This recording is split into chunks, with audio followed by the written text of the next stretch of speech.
देखो देखो कौन आया, देखो देखो कौन आया, हबीब मिल्लत अकबरुद्दीन ओवैसी साहब आ चुके हैं। एक बार जोरदार तालियां बजाइए। ये जयपुर की आवाम, हम आपका इस्तकबाल करते हैं। अरे हिंदुस्तान के अंदर कोई आवाज है तो मेरे कायद बैरिस्टर असदुद्दीन ओवैसी और हबीब मिल्लत अकबरुद्दीन ओवैसी है मेरे भाई। अरे बीजेपी का कोई मुकाबला कर सकता है तो मेरा कायद बैरिस्टर असदुद्दीन ओवैसी और हबीब मिल्लत अकबरुद्दीन ओवैसी करेगा मेरे भाई। हमारे बीच हिंदुस्तान के शेर मेरे बड़े भाई अकबरुद्दीन ओवैसी आ चुके हैं। एक बार जोरदार नारा लगाइए, देखो देखो कौन आया, अरे देखो देखो कौन आया, देखो देखो कौन आया। MIM party, MIM party, Akbaruddin Owaisi साहब, अकबरुद्दीन ओवैसी साहब, जमील खान, हमारे डॉक्टर जफर साहब, डॉक्टर जफर साहब। दोस्तों, मैंने आपसे कहा आज कोई हिंदुस्तान के अंदर हमारी आवाज है तो मेरे कायद बैरिस्टर असदुद्दीन ओवैसी साहब और हमारे हबीब मिल्लत अकबरुद्दीन ओवैसी साहब हैं। आज एक मौका है दोस्त, अरे मेरे भाई, हमारी दीवानगी 25 नवंबर को दिखनी चाहिए।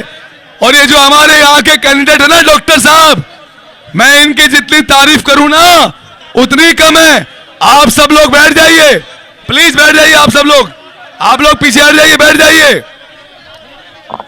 दोस्तों, मैं 2012 से अपनी कौम के लिए काम कर रहा हूं। मुझे अकील साहब, जमील साहब ने पार्टी में मौका दिया।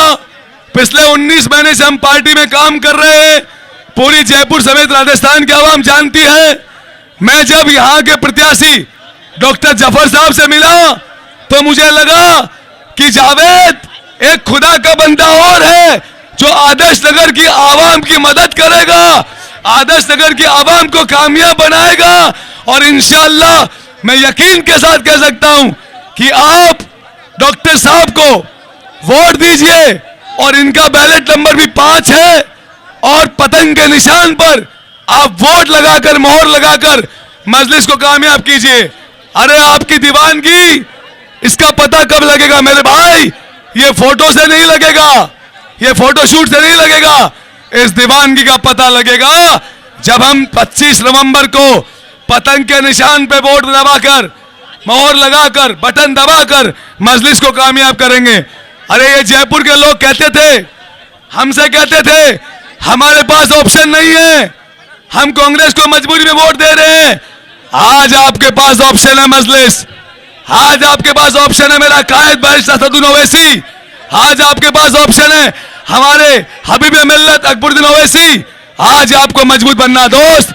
ये वो कांग्रेस है जिसने 55 साल में हमारा कादा निकाल दिया है। मेरे दोस्त, इस कांग्रेस के मुखिया अशोक गहलोत से मैं 4 बार मिला। ये सब चिकने गड़े हैं, इन पे पानी ठहरता नहीं है। इन्होंने मुझसे कहा कि क्रांतिकारी आग लगाएगा, तेरे को ठंडा करेंगे। अरे मैंने कहा गहलोत जी जल्दी कर दो, इंशाअल्लाह मैं इस कौम के लिए अपनी जान देने को तैयार बैठा हूं।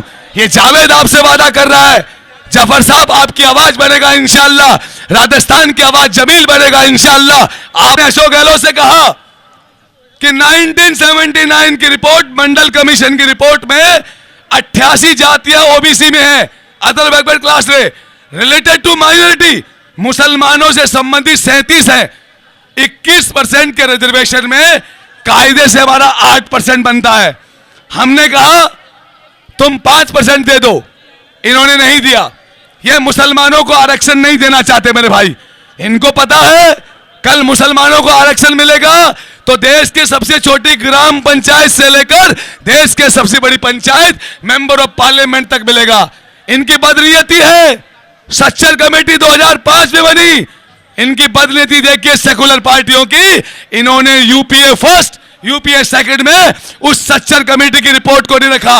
अगर रखते तो पूरे हिंदुस्तान को पता लगता कौन सा सेकुलर पार्टी का नेता हमारे साथ है। अरे भाई, एनआरसी, सीए, एनपीआर के बारे में, अरे मुसलमानों के नेता बहुत थे मेंबर ऑफ पार्लियामेंट में।